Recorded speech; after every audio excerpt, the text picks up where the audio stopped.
Hello again, everybody, and welcome to the Mike Francesa podcast for Week 15, if you can believe it, in the National Football League. We have 4 weeks left. We go down the stretch in this season.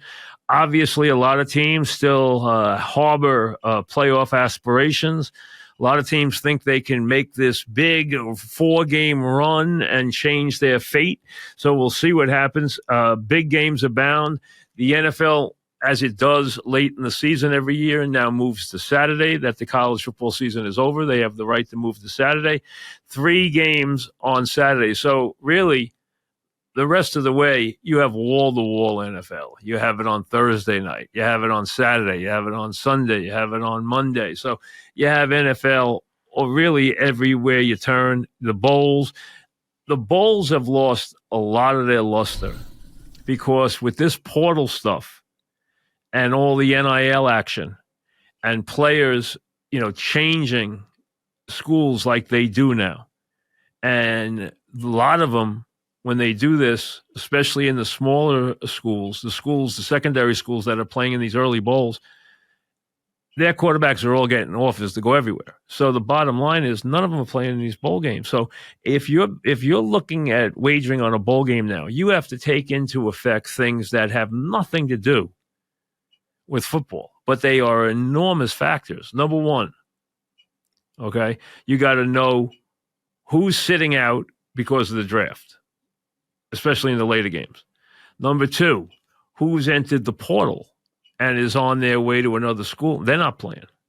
Then you have guys sitting out for a variety of reasons, and then you got to get into motivations for all these places. So there are so many things you have to deal with before you even get to the game itself. It's just made it very, very tough. And in a lot of cases, very tough to watch because you're talking about guys going to bowl games and then playing quarterbacks who have never played before because their quarterbacks are gone. One's hurt, one's going in the portal. One's hurt, one's sitting out for the draft, one's going to the portal. I mean, it's just crazy as it unfolds. So it does not make it very appealing. It really doesn't. All right, as we said, big week of games.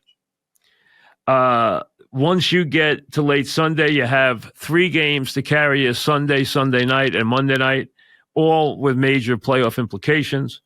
Cowboys and the Bills is the highlight game of the weekend. Then you have the Ravens and the Jags in a very good game on Sunday night. Then you have the Eagles, who are limping right now, in to play the Seahawks as they try to make a last stand as they've been beset by injuries and may not have Smith. Might have to go with Locke. We'll have to wait and see. I think it'll be Smith, but I'm not sure yet, but it would otherwise be Locke. But big games, a lot of games with playoff implications. The Saturday games are interesting from this standpoint. You got 3 games on Saturday where everybody has a winning record. The magic number is 7-6. 5 of the 6 teams are 7-6 teams. You got the 7-6 Vikings against the 7-6 Bengals, the 7-6 Steelers who are sliding against the 7-6 Colts, the 7-6 Broncos against the 9-4 and all of a sudden running out of gas Lions. So big games there. For the locals, the Giants, off their win, get the Saints. The Jets, off their win, get a Dolphin team that is not only banged up, we don't know about Hill's status. That's key to Sunday. Now, he rarely sits out, so he'll probably play.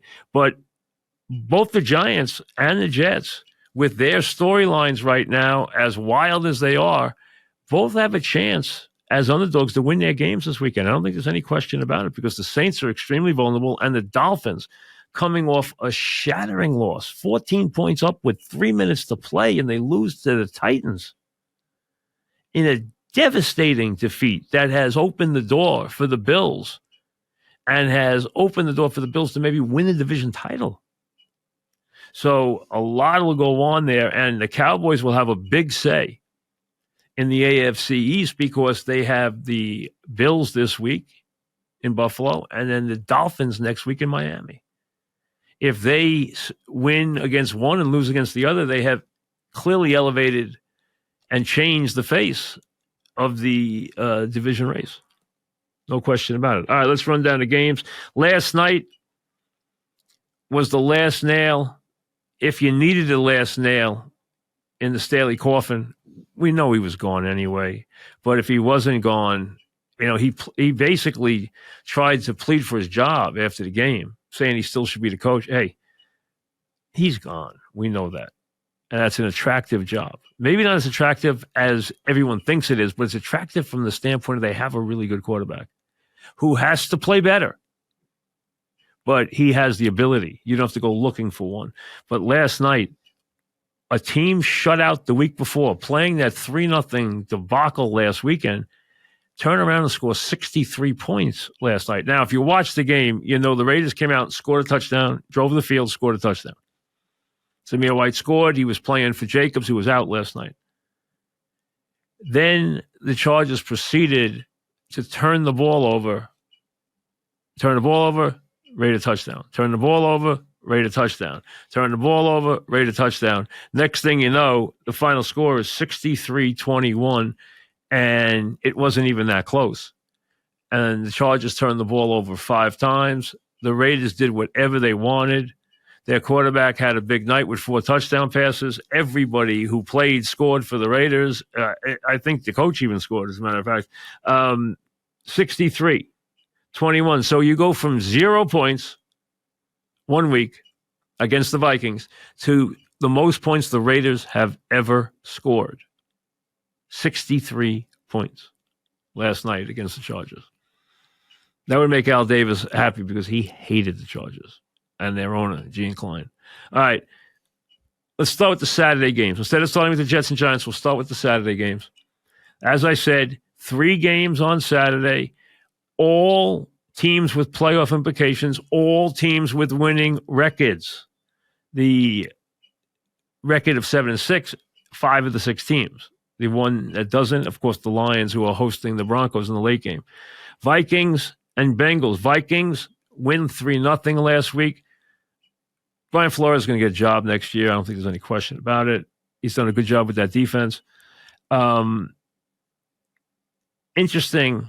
They make a change at quarterback. They go to Mullen. Dobbs' stuff is over. He played miserably of late. Chase and Jefferson like to go at it a little bit. They like to talk about how they're the best 2 receivers and, which one's the best and this and that. They forget that Hill is probably better than either one of them and more productive than either one of them. Maybe not as classic in his approach, but, with the speed he has and the way he plays, probably the most lethal of the 3. They are both playing. They have had underwhelming seasons for a variety of reasons, injuries, missing quarterbacks, et cetera, et cetera. They've both lost their starting quarterbacks who can throw, and they both have not had the years they had hoped for. Both will be on the field this week. Jefferson suffered a bruised chest, but he'll play. Chase has always got something. I think it's an ankle this week, but really it's just that he hasn't gotten the ball that much, and he's not happy. 2 weeks ago he got it. Last week he didn't. Bengals are playing well. Browning has played very well. Very well. I would think that the Bengals would win again this week. Steelers and Colts. Steelers amazingly lost at home. They were 7-4 and they were cruising to the playoffs. They lost to Arizona and New England at home. Unfathomable that they lost those 2 games. And they're all banged up. They have to start Trubisky at quarterback again, which is a nightmare. The Steeler D has nothing down the middle. It's been exploited there dramatically. They have people hurt everywhere on defense. Colts should take advantage of that even without Taylor in the lineup. I don't think he'll play again this year with that hand surgery that he had, thumb surgery.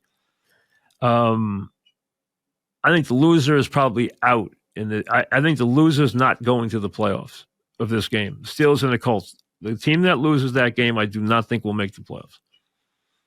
I think that's how big that game is. Broncos at 7-6. Sean Payton has done a terrific job there after the crazy start they had. The Lions are 9-4, and they are really out of gas on defense. Their defense has started to give up a ton of points. Look at the last couple of weeks. They have not played well. Even when they've won. They won at the Bears. They easily could have lost. They won at the Saints. They easily could have lost. Otherwise, they've been beat up by the Packers on Thanksgiving. Last week, they have a terrible pass defense. They are really playing badly right now. Denver's dangerous in this game. I think Denver has lived on the turnover. They've gotten the attack going under Sean. Broncos, I think, are making their own luck, though. They're getting lucky, but they're making their own. Sometimes, a lot of times, as you've heard through the years, luck is the residue of design. I really believe you're seeing that with the Broncos. I wouldn't be surprised the Lions win, but I wouldn't be surprised that this is a very, very close game, not more than a field goal game. And I would not be stunned if the Broncos won it. That's how badly the Lions have looked in recent weeks. And if the Lions lose this game, they still have 2 games to play with the Vikings and a game with the Cowboys. If the Lions lose this week and the Vikings happen to beat the Bengals in Cincinnati, which I don't think they will, but if they did, you could put the Vikings right back in the mix for the division. They have 2 games with the Lions, and the Lions have to play the Cowboys. Next 3 weeks, Dallas plays Buffalo this Sunday, at Miami next Sunday, the Lions the Sunday after that, and then they finish up with an easy one against Washington. Moving to Sunday to Giants at 5-8 with their 3-game winning streak, second longest winning streak in the league right now. So the Giants, who were this moribund 2-8, are now 5-8, feeling better about themselves, living on this Tommy DeVito kind of wave that is going on right now. Listen, they utilize his legs well. See, Dable is showing you again, after having a terrible run this year and really losing his way for a while. I've told you last year how good I thought Dable was, and Dable is showing you again that he really knows how to coach, because he has taken what DeVito can do and is utilizing it. He ran for 71 yards last week. Critical. Absolutely critical. He didn't do much in the passing game, but what he did do was he continued not turning the ball over, number one, which has been the biggest thing that he's done since he's played. Number two, he had been getting sacked in an inordinate amount of time. They quickened things up. They changed things so that he could get rid of the ball more quickly. He didn't get sacked last week. That's key for him. That's key for him this week. Don't get sacked 5 and 6 times. Matter of fact, last week didn't get sacked at all. And then he did on that last drive when the Packers went up 22-21, missed a 2-point conversion. He did on that drive go 4 for 4 for 53 yards. He took what was given to him underneath. Threw the underneath pass to Robinson, threw the underneath pass to Barkley, threw the underneath pass to Slayton. And then when the Packers got a little more aggressive, went to man coverage, he hit Robinson in stride and got the big 32-yard reception that set up the winning field goal. So he went 4 for 4 on the drive. You got to give him credit for that. He's not turning the ball over, which is critical. And the team seems to get a charge out of him. So I think the Saints, although they won last week, if you look at that Carolina game, it should have been a very close game based on how both teams moved the ball. The problem was Carolina made so many mistakes that they were unbelievably costly. They made 4 or 5 just incredible gaffes that cost them enormously in that game. Saints are not that good and they're not playing that well. Olave's out. Waller might play for the Giants. I think he will. Gives him another weapon. I wouldn't be surprised if that game is really close. I think it will be really close. Jets at 5-8 against the Dolphins. Jets got a big lift last week. They got the Texans at the right time. The Texans were young, but they were incredibly beat up. And they left even more beat up because Williams hit Stroud and he hit his head on the turf, hit his helmet on the turf hard. He's in the concussion protocol. And it's very doubtful he's going to play this week against Tennessee. It's most likely he's not, and that Mills will quarterback. Jets, if they can get Zach to do, not take the bad sack and turn the ball over, not throw the bad pick, not make the bad decision, keep dumping the ball to the tight end, dump the ball to Hall, which I think any team has to take away because that's a staple of theirs, is to dump the ball to Hall and get him in space and let him attack from there. And then, of course, they're going to get the ball to Wilson, as many times as they possibly can. That's obviously what they're always about to do. The Dolphins are banged up. They're hurting in a lot of spots. And the biggest spot is Hill. They're not the same team when Hill's out. Ashawn, who is a very talented, extremely explosive, speedy player, is hurt again. He's got, not only does he have a rib injury, he has a toe injury. And toe injuries are very tough on fast guys. Very tough. Tough on everybody, but really tough on guys who are speedsters. So I don't know if he's playing. Hill will probably try to play. He very rarely sits out. It's like Lawrence. Trevor Lawrence, that was a sprain, probably keep most people out 2 weeks. He played. That guy wants to play. Some of these guys, no matter what the injury is, they're playing. Hill's one of those guys. He wants to play, so don't ever rule him out. But I'll tell you something. The Dolphins come off a terrible loss. You can't even underline how bad that loss was, because it allowed the Bills back in the division. Dolphins should have been 10-3 versus the 7-6 Bills in terms of record. Now it's 9-4, 7-6 in a game that they had a 14-point lead with 3 minutes to play. Terrible loss. You can't even, that's not even strong enough how bad that loss was. This becomes a very big game. As I told you, I think the Jets and Giants are both live dogs. Bears are playing better.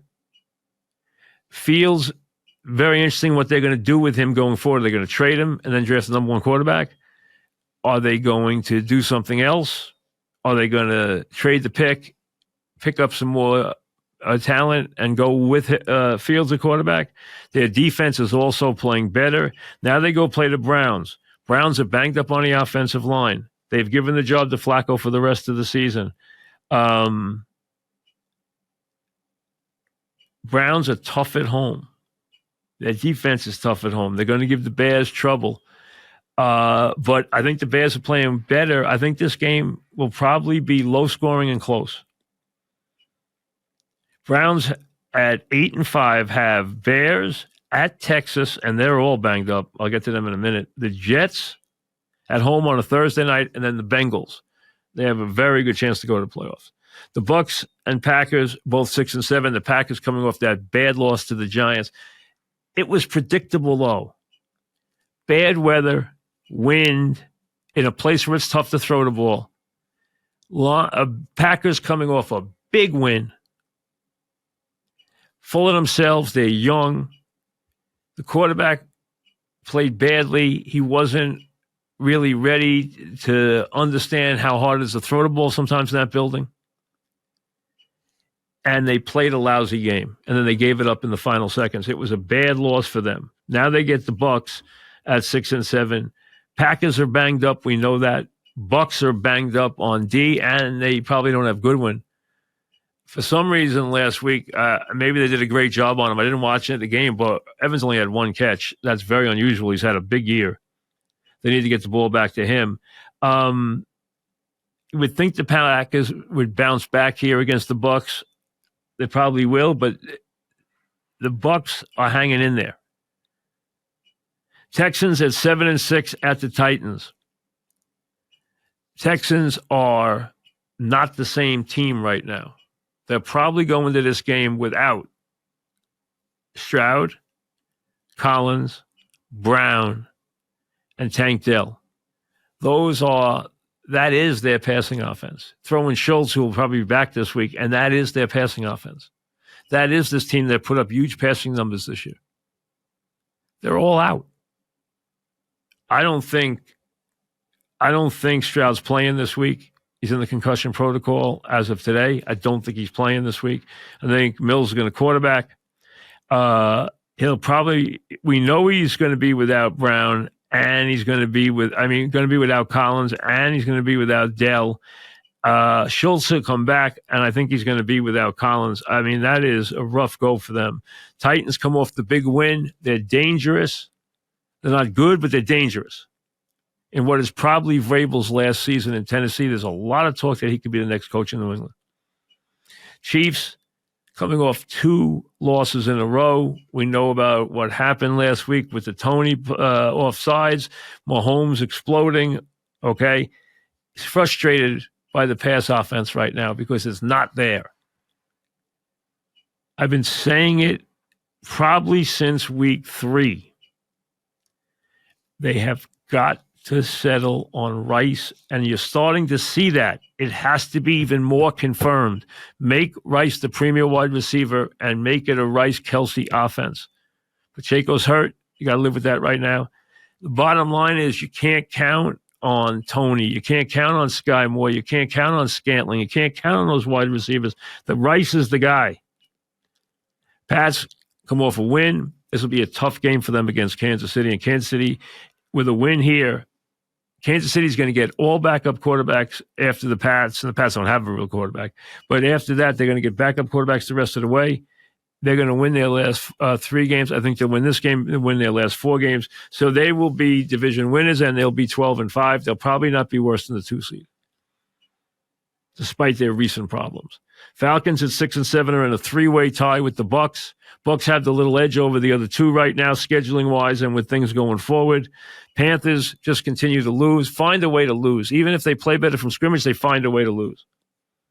Washington's back in action, get the Rams. Rams lost a heartbreaker to the Ravens last week. They could have beat the Ravens last week. They played them toe-to-toe. Lost on an overtime punt return. Washington has lost 4 straight. And they have allowed 29, 31, 45, and 45 points. Don't be surprised they allow 40 points against here to the Rams. I think the Rams will beat them up. I think the question is, will Washington score? Because I guarantee you the Rams are good. I would be shocked if the Rams don't score 30. How many does Washington score? Niners come off a stretch of good games. Last week they played Seattle. Didn't play their best. Won the game by 12 points. They've run off a bunch of games in a row here and run them all off by big margins. Okay? They've been significantly the best team in the league. Right now, they are at least right now, a field goal better than anybody in the league. At this moment. That doesn't mean they're going to be that way in late January. But right now, on this week 15, they are on a neutral field, at least a field goal or more, probably more, favorite over any other team in the league. That's where they stand right now. Last 5 games. Jacksonville 34-3, Tampa 27-14, Seattle 31-13, Philly 42-19, Seattle 28-16. Now they go to Arizona, okay? They're thinking 1 seed. They're not thinking anything else. They're thinking Super Bowl. They're thinking 1 seed. That's how they're proceeding right now. That's how you expect them to proceed going forward. That's where they are as a team. They are thinking big things and expecting big things. Now, the one thing this week, though, is next week, Monday night, Ravens at Niners is an enormous game. Maybe the game that decides the 1 seed in both conferences. It could go that far. The winner has a great chance to be the 1 seed in its conference. The loser has a very good chance to fall from being the 1 seed in this conference. That's how big it is. So you could maybe see the Niners looking ahead a little this week. You talk about the trap game. This is the classic trap game. On the road against a 3-10 Cardinal team, you know the Niners are going to win. You know the Niners are going to win. But it might not be the blowout you think it'll be because, first of all, Arizona has surprised a couple times. They shocked Dallas early in the season. They won at Pittsburgh. They've had some odd, shocking wins. Now they have Murray back. They've played some good football with him. If you can get 13 or 14, you got to get at least 13. If you don't get 13, you don't take the Cards. But if you can get 14, I would think you take the Cards in this game for sure. I think Niners will win, but I think it might be closer than you think. Also, the backdoor covers in play with Murray there. I think that you have a very good chance that game is tighter than you might expect. That it becomes a game that just doesn't break open. You know, last week's Seattle game didn't break open for the Niners. The Seattle hung around, made enough plays to hang around. That basically they just hung around. You were waiting for them to blow them out, and they didn't. Okay, I mean, they won by 12 points, but they didn't blow them out. That's the bottom line. And I could see the same thing here, especially when you realize that Murray's there, Arizona's had its moments, and they have such a big game next week. Ravens and Jags, Sunday night. Jags have lost 2 straight. They thought they were going to lose Lawrence for a long time. They didn't. He wanted to play. He plays. Another guy who just does not sit out games. That's all there is to it. This is a very big game, as you would expect, as far as a lot of things playoff-wise. Okay? The Jags lost that horrible game to Cincinnati that they should have won.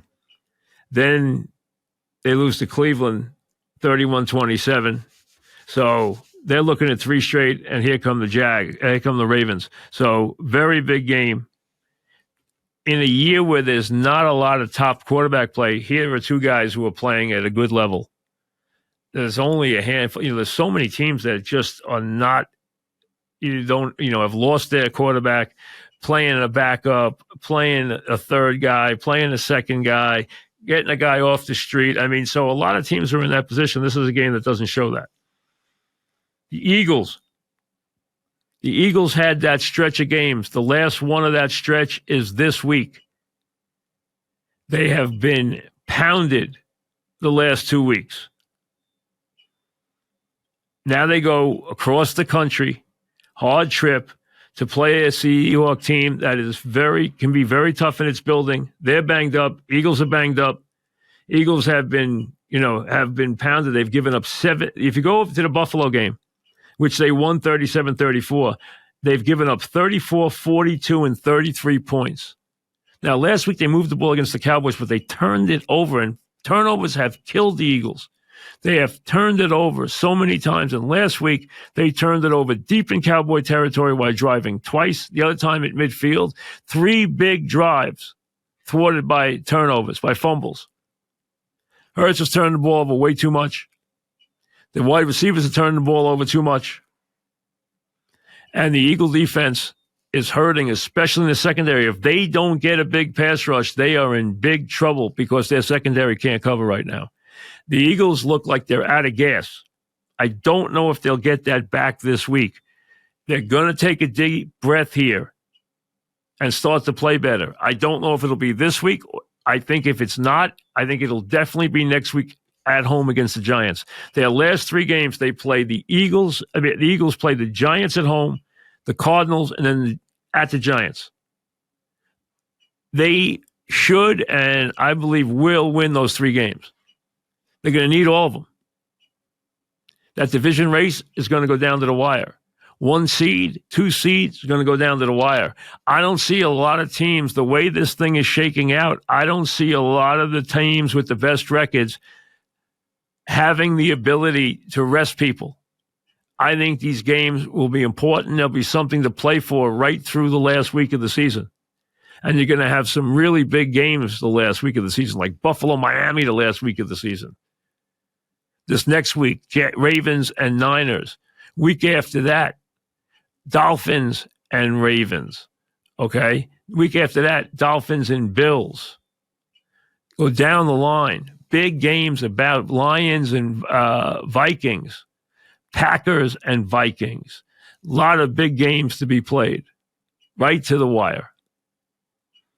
And the Eagles, like I said, this is a tough trip. This is the 5th game of this gauntlet they were going to run. Then the schedule lessens up, obviously. Eagles, I believe we will see a resurgence from them, but I don't know when the deep breath comes and they start to turn it around. I don't know if it'll be this week against Seattle. I tend to think it will be next week at home. So right now, you're sitting here with Baltimore at 10-3, Miami at 9-4, Kansas City and Jacksonville at 8-5, Cleveland at 8-5, the Bills, Denver, Indy, Houston, Pittsburgh, Cincinnati, all 7-6. It's going to take 10 wins to get a wild card in the AFC. In the NFC, you have San Francisco with 10 wins, Philly, Dallas with 10 wins, Detroit with 9. You have 3 teams in the South at 6-7, all tied. You have Minnesota at 7-6. You have 5 teams at 6-7. I think it takes 10 to win a wild card in the AFC. I think it takes 9 to win a wild card in the NFC. 9 in the NFC, 10 in the AFC. And look how many teams in the AFC. Look how many teams are 7-6. It's crazy, to have that many teams at this point of the season, that many teams with the same record and sitting there as they are right now. Buffalo at 7-6, Denver at 7-6, Pittsburgh, Cincinnati, Indianapolis, Houston, all 7-6. Cleveland, the only one sticking their head above that at 8-5. Same thing with 6-7 in the NFC, with Minnesota above that at 7-6. And some of these teams have started to think division, like Buffalo, like Minnesota, thinking maybe that early front runner is coming back to the pack. As far as the MVP, I know people keep, making a big deal about it. They get very into this. I see 2 quarterbacks leading the way right now, Dak and Purdy. I see McCaffrey and Hill in it. Those would be the 4. The 2 quarterbacks, Dak 1, Purdy 2, McCaffrey, where his key number is touchdown scored, and Hill, whose key number is reception yardage. He wants to get to 2,000. Any of the 4 are in it. If I had to guess, I'd say the most likely winner, considering the schedule, is Purdy over Dak. But Dak can change that these next 2 weeks. Big effort in Buffalo with a win, or Miami with a win, and a big effort in one of those, really big effort in one of those 2 games, and I think he becomes the favorite to win it. Your emails when we come back. Remember, send your emails to Mike Francesa Podcast at gmail.com. That's Mike Francesa Podcast at gmail.com. Andy, doesn't the Tommy DeVito story remind you of Linsanity? Yes. I think it reminds everybody of Linsanity. I think Lynn was better. I thought he was playing at a higher level, but DeVito really captured it last week, where he actually brought the team from behind and made the plays that had to be made. I think that lifted him. Before that, his numbers were really a little puffed up. But the key is he's not turning the ball over, and the players seem to like him. And in this season where the Giants had nothing going for them, this has given them a little, they've had some fun and now some success by winning 3 in a row. Ben, are you impressed by how quickly things have turned around in Denver? Do you think they can be dangerous in the playoffs, and should Peyton be getting any consideration for Coach of the Year? He should be getting consideration. I don't think he'll win Coach of the Year, but who cares? He has turned it around very quickly. I think they've gotten the ball to bounce their way. That happens sometimes in a season. The ball just bounces your way 4 or 5 times at critical points in games, and that's how you win some of those games. But they're playing vastly improved football from where they were in weeks 1, 2, 3, 4. Sean deserves a lot of credit for that.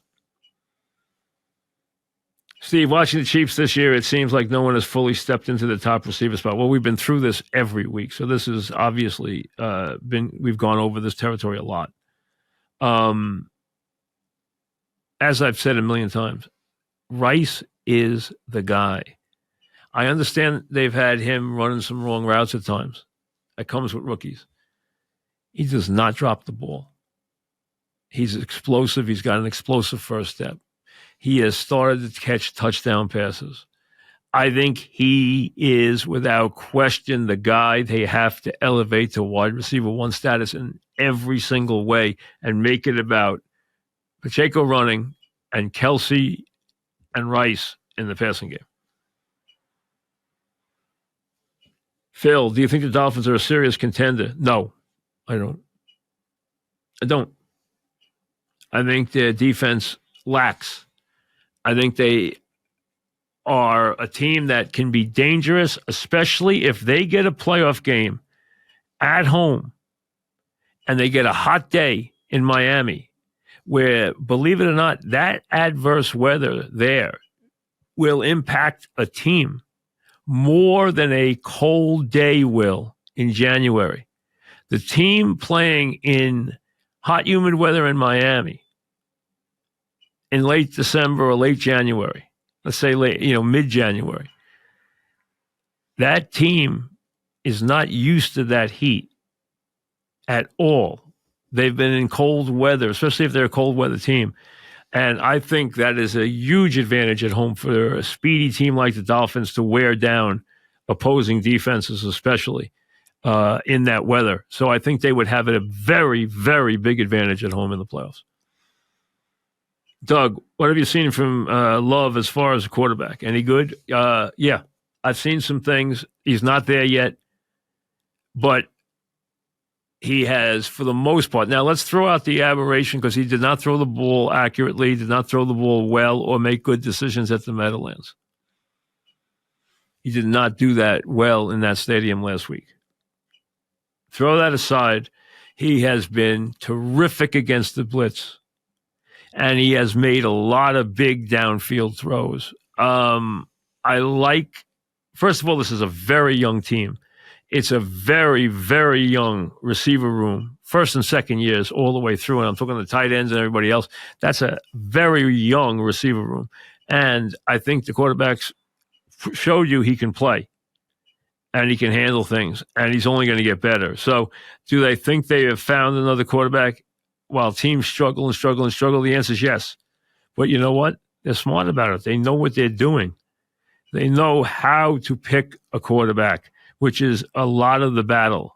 They know what they're doing in that regard. And and they know how to develop them too.